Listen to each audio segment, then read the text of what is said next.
That moment when she took credit for my work and management rewarded her. I never imagined they would one day describe my own life.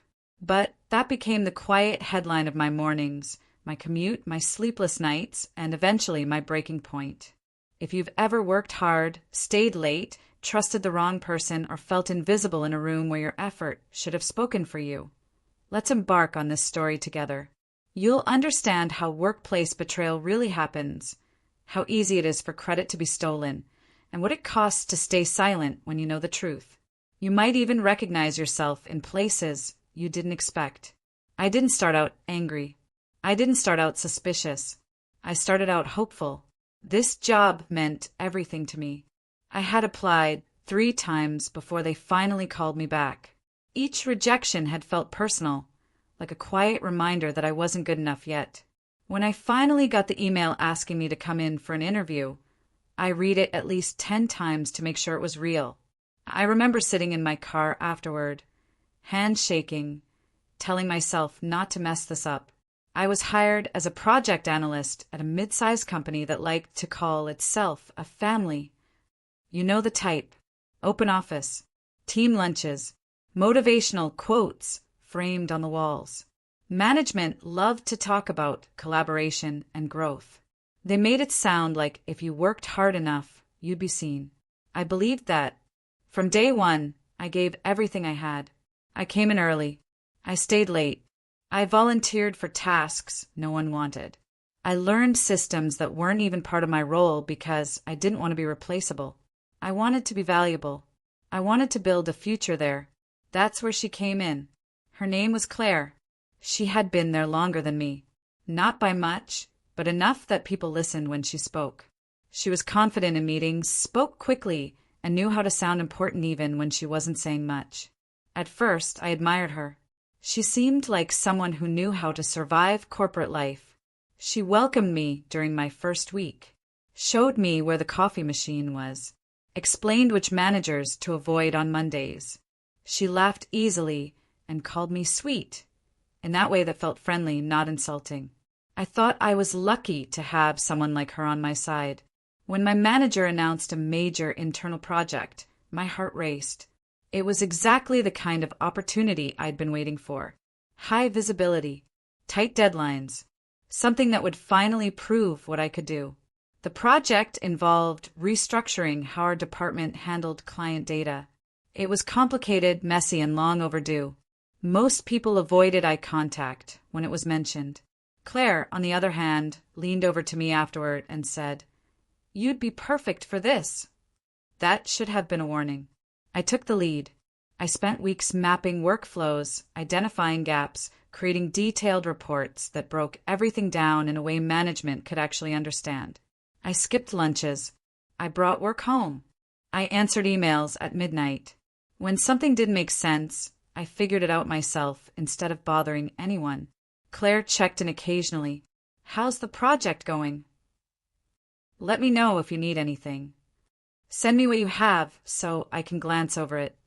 At the time, it felt normal. She was technically senior. I assumed she wanted to support me. I sent her drafts, slide decks, notes.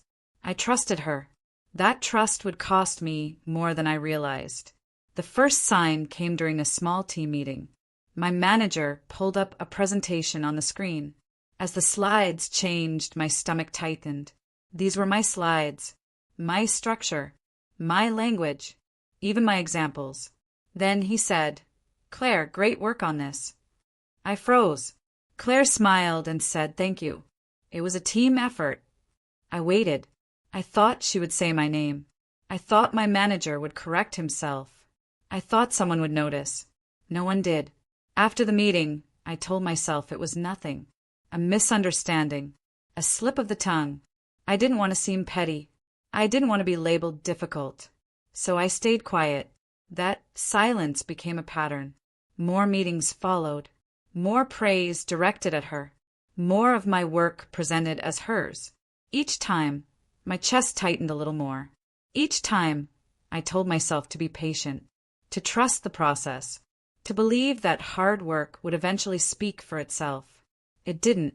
One afternoon, my manager called me into his office. He smiled the way managers do when they're about to say something that sounds positive but isn't. He told me Claire was being considered for a promotion. I remember nodding, pretending to be happy for her, while something inside me cracked. He said leadership had noticed her initiative, her contributions, her ability to own projects. I wanted to scream. Instead, I said, "That's great." He ended the conversation by telling me to keep doing what I was doing, that my time would come, that being a team player mattered. I walked back to my desk in a fog. That night, I didn't sleep. I replayed every email I had sent, every document I had shared, every moment I had chosen silence over speaking up. I wondered when exactly I had lost control of my own work. The promotion announcement came the following week. They gathered everyone in the open area. Applause echoed between desks. Claire stood at the front, smiling, thanking leadership, talking about growth and gratitude. I clapped too. My hands felt numb. Afterward, she hugged me and whispered, "Couldn't have done it without you." That was the moment I realized something important. She knew exactly what she had done. And management, they either didn't care or they didn't want to know. I sat at my desk afterward, staring at my screen, realizing that the company I had given everything to saw me as invisible, useful but replaceable, silent and therefore safe to overlook. That's when the questions started. Do I speak up and risk everything? Do I stay quiet and watch my career stall? Or do I find another way to make the truth impossible to ignore? I didn't have the answer yet, but I knew one thing. This wasn't over. After Claire's promotion, everything shifted, not loudly, not immediately, but in ways that made me question myself. Her desk moved closer to management. She was suddenly included in meetings I wasn't invited to anymore. Conversations stopped when I walked into rooms. Emails I used to be CC'd on disappeared from my inbox, and still I worked. I told myself this was temporary, that if I stayed consistent, if I stayed professional, someone would notice the imbalance. I didn't want to be emotional. I didn't want to be seen as bitter. I wanted facts on my side. Claire started assigning me tasks. Not officially, not in writing, just casually. "Can you pull together a quick analysis for me? I need your brain on this. You're so good at this stuff. Let me know when you're done. I'll present it upstairs." That last part stuck with me. She'll present it.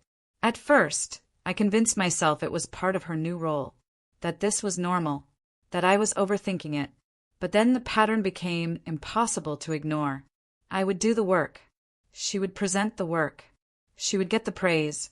Once, during a leadership meeting I wasn't invited to, she presented a data model I had built from scratch. I knew because later that day my manager stopped by my desk and said, "Great thinking on that approach." Claire explained it really well. I smiled. I thanked him. Then I sat there, staring at my screen, feeling something heavy settle in my chest. I started saving everything. Every email, every file timestamp, every message where she asked for help. At first, it felt dramatic, like I was building a case against someone who had once called me a friend. But a quiet voice in my head kept reminding me that no one else was keeping track of the truth. A few weeks later, I finally spoke up. Not aggressively, not emotionally, carefully. I asked my manager if we could talk. I rehearsed the conversation in my head the entire morning. I chose my words like they were fragile. I told him I was feeling disconnected from projects I had originally led. I mentioned that some of my contributions seemed to be getting lost. I didn't accuse anyone. I didn't say Claire's name. He leaned back in his chair and sighed. He said things like, "Perception matters, and leadership is about visibility, and sometimes teamwork blurs lines." Then he looked at me and said something I'll never forget. "You need to advocate for yourself more." I nodded. I wanted to ask how exactly I was supposed to do that when the person taking my work had the authority to speak over me. I wanted to ask why advocating for myself felt like a risk instead of an expectation. But I didn't. Instead, I left his office feeling smaller than when I went in. After that conversation, Claire changed. She became colder, more distant. Meetings felt tense. She stopped asking for help directly and instead forwarded my work to leadership without explanation, stripping it of context, presenting it as strategy she had guided. Once, she corrected me publicly in a meeting over something minor. Her tone was sharp, dismissive. I could feel eyes shift toward me, measuring my reaction. I swallowed it, but something inside me hardened. The final straw came during performance review season. I went into my review hopeful. Despite everything, I believed my results would speak. I had numbers, deliverables, outcomes. My manager praised my reliability, my consistency, my support of leadership. Then he paused. He told me that while my work was solid, I lacked executive presence, that I didn't stand out enough, that others were taking more initiative. Others. I knew exactly who he meant. I walked out of that room knowing something had to change, because staying quiet wasn't protecting me. It was erasing me.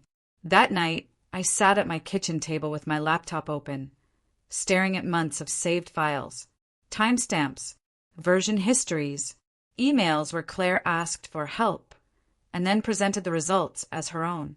I realized I wasn't dealing with a misunderstanding. I was dealing with a system that rewarded confidence over contribution, and a coworker who knew how to exploit that. The question wasn't whether I had proof. The question was whether anyone wanted to see it. The next morning, I did something I had never done before. I stopped reacting. I stopped over-explaining. I stopped jumping in to save her. I started documenting conversations immediately after they happened. When Claire asked for help, I replied with summaries. When she asked for files, I included context and CC'd leadership. When she referenced our work, I clarified ownership calmly and publicly. She noticed. One afternoon, she pulled me aside. She asked if everything was okay. Her voice was tight, controlled. I told her I was just being more intentional about visibility. Her smile didn't reach her eyes. From that day on, tension filled the office. Small jabs, passive comments, subtle attempts to make me look difficult. And then management made an announcement that changed everything. They were launching another high-profile initiative, bigger than the last. More eyes, more pressure, and Claire was leading it, with me assigned as support. I sat there, listening, knowing exactly how this would end if I let it. But this time I was ready. Because I wasn't planning to fight loudly. I was planning to be undeniable. The new initiative moved fast. Too fast. Claire wanted results immediately. Visibility. Impact. Something she could take upstairs and turn into another win. She scheduled back-to-back meetings, demanded daily updates, and pushed timelines that didn't leave room for mistakes. She leaned on me more than ever. Only this time, everything was in writing. She asked for analysis through email instead of quick chats. She requested summaries for leadership and asked me to send final drafts directly to shared folders. She even asked me to walk her through certain decisions, step by step. I could feel it happening. She was overwhelmed. And pressure makes people careless. I did the work. Clean, thorough, accurate. I labeled files clearly. I documented assumptions. I included my name in places that couldn't be erased without effort. When she presented the first phase to leadership, something felt off. She stumbled. Not badly. Just enough. A question came up about a metric she couldn't explain. She glanced at the slide, then said she'd circle back. Another leader asked about a risk factor I had flagged weeks earlier. She brushed it off, saying it wasn't significant. It was. I knew because I had written a full page about it. After the meeting, my manager messaged me directly. He asked if I had time to clarify a few points. That had never happened before. I went into his office with my laptop open, my voice steady. I walked him through the data. I showed him the assumptions. I explained why certain risks mattered and how they could be managed. He listened, really listened. At the end, he said, "This is solid work." I thanked him. Then I did something small but intentional. I forwarded him the original files, with timestamps. Nothing accusatory, nothing emotional, just facts. Over the next few weeks, the pattern repeated. Leadership began asking me questions directly. Claire's presentations grew shorter. Her confidence slipped. She started deflecting more, saying things like, "I'll have my team follow up." Her team. One afternoon, she confronted me again. This time there was no pretense. She asked why I was going directly to management, why I was CCing people, why I was changing the dynamic. I told her I was just being transparent. She told me I was making her look bad. That's when it clicked. She didn't see me as a teammate. She saw me as a resource. And resources don't speak unless they're broken. From that day on, she avoided me unless absolutely necessary. Work still came through, but it was clipped. Impersonal. She stopped asking for explanations and started making assumptions instead. That's when the cracks became visible to everyone. During a major review meeting, leadership asked detailed questions about implementation timelines. Claire answered confidently at first, then hesitated. When pressed, she gave an answer that contradicted the documentation I had sent earlier. The room went quiet. My manager looked at me, not with accusation, with confusion. He asked if that aligned with my understanding. I took a breath, and I told the truth, calmly, clearly, without blame. I explained the timeline as it was documented. I referenced the files. I spoke like someone who knew the work, because I did. No one interrupted me. After the meeting, leadership stayed behind. Claire left quickly. That evening, my manager asked me to send him everything related to the project. I sent it all. Every version, every email, every document history. Still, nothing happened immediately. No apology, no confrontation, no acknowledgement, just silence. A week passed, then another. Claire continued showing up, but her authority felt thinner. She stopped correcting people. She stopped volunteering to lead discussions. She seemed smaller, quieter, careful. And then I got the calendar invite, a meeting with HR, and my manager, and his manager. I didn't know what to expect. I walked into that room prepared for anything. They asked me to walk through my role in the recent projects. I did.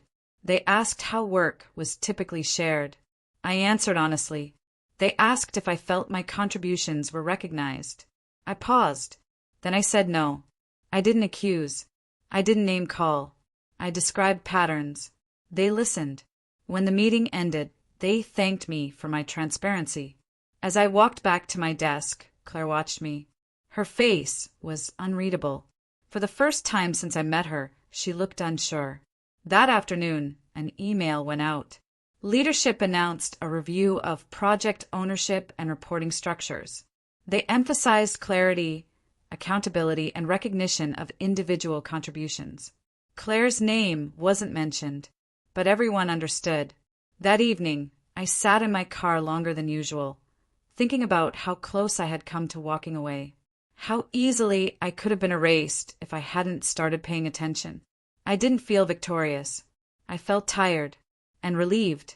But the story wasn't over yet, because the system that rewarded her didn't like admitting it had made a mistake. And I was about to learn what it costs to tell the truth in a place that prefers comfort over accountability. After the review process started, the office felt different, quieter, careful. People chose their words more deliberately. Meetings felt scripted. Leadership spoke in generalities, avoiding names, avoiding accountability. It was clear they wanted the situation to fade without making it obvious what had gone wrong. Claire's role shifted, not officially, not announced, but her responsibilities were reduced. Projects were reassigned. Decisions she once made alone now required approval. She stopped leading meetings and started attending them. No one said it out loud, but everyone noticed. What surprised me wasn't her reaction. It was management's. They never apologized. No one acknowledged that my work had been taken. No one admitted that the promotion had been built on misrepresentation. Instead, they framed everything as organizational alignment and process improvement. I was thanked privately for my professionalism. Privately. Publicly, nothing changed for me. My title stayed the same. My pay stayed the same. My workload increased. I was asked to help stabilize the transition, to support the team, to be patient. Again, at first I felt hopeful. I believed this would lead somewhere, that once things settled, they'd make it right.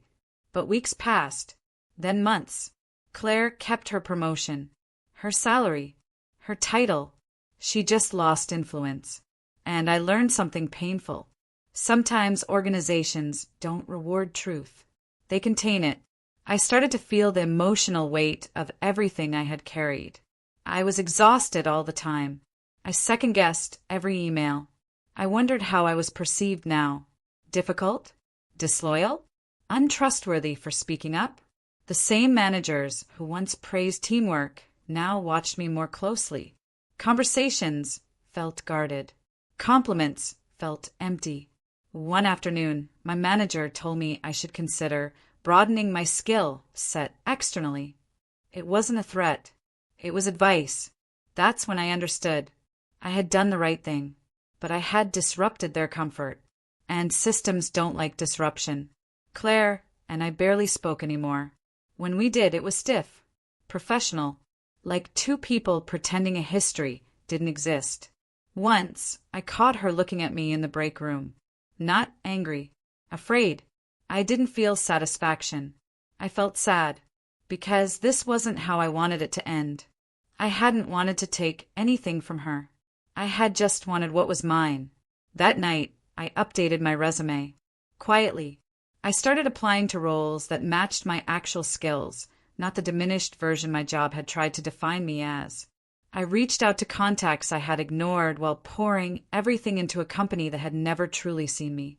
Interviews came faster than I expected. During one, a hiring manager asked me to describe a challenging professional experience. I told the truth, not emotionally, not bitterly, just honestly. I talked about accountability, visibility, learning when to speak and when to document. She nodded. 2 weeks later, I got an offer. Better title, better pay, clear ownership. I didn't tell anyone at work right away. I waited. When I finally gave notice, my manager looked surprised, then disappointed, then resigned. He told me they hadn't realized I was unhappy. I almost laughed. Claire avoided eye contact when the announcement went out. Leadership sent a generic goodbye email praising my contributions. I read it once, then closed my laptop.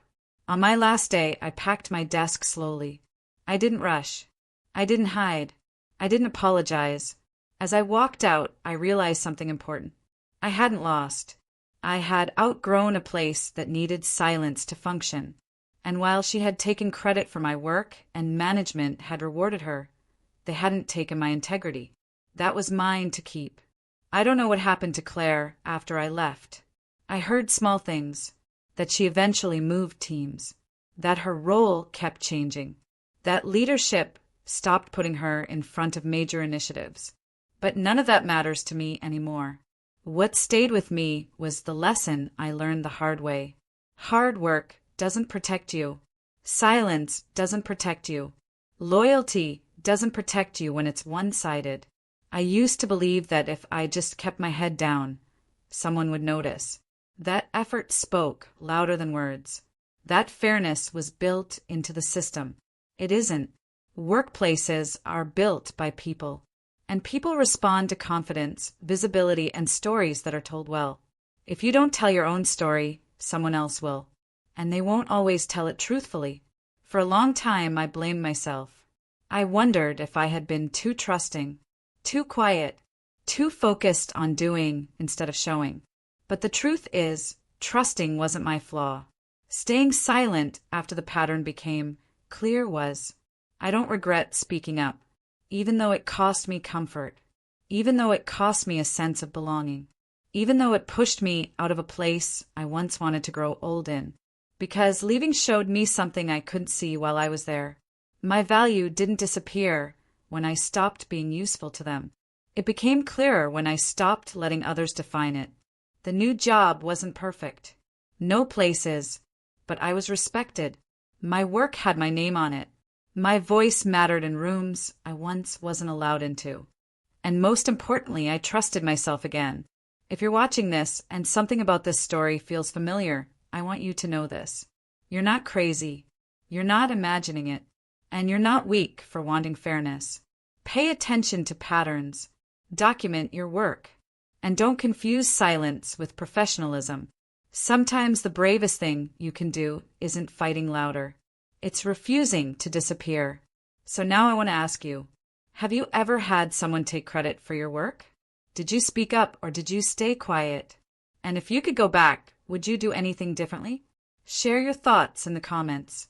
Your story might be the one someone else needs to hear.